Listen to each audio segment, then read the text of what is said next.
நாகப்பட்டினம் புதிய பேருந்து நிலையம் அருகே பெண் தலையில் தாக்கப்பட்டு கொலை செய்யப்பட்ட சம்பவத்தில் அந்த பெண்ணின் முன்னாள் கணவரை போலீசார் கைது செய்தனர்.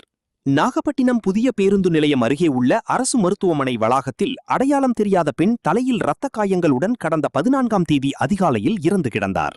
இதுகுறித்து வெளிப்பாளையம் போலீசார் சம்பவ இடத்துக்குச் சென்று சடலத்தை மீட்டு விசாரணை நடத்தினர். விசாரணையில் இறந்து கிடந்த பெண் சித்ரா என்பதும் கீழ்வேளூரை சேர்ந்தவர் என்பதும் தெரியவந்தது.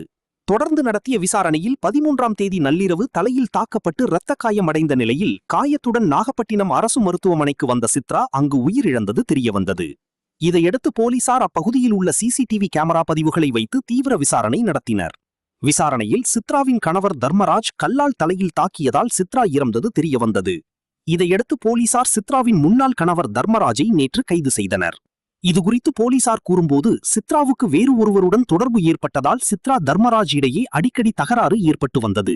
இதனால் தர்மராஜ் சித்ராவை விட்டு பிரிந்து சென்று வேறு பெண்ணை இரண்டாவதாக திருமணம் செய்து வாழ்ந்து வந்தார். இந்நிலையில் இரண்டாவது மனைவி கர்ப்பமான நிலையில் பிரசவத்துக்காக நாகப்பட்டினம் அரசு மருத்துவமனையில் சேர்த்துள்ளார். அங்கு கடந்த 13ஆம் தேதி இரவு தனது உறவினர்களுடன் நின்றிருந்தார்.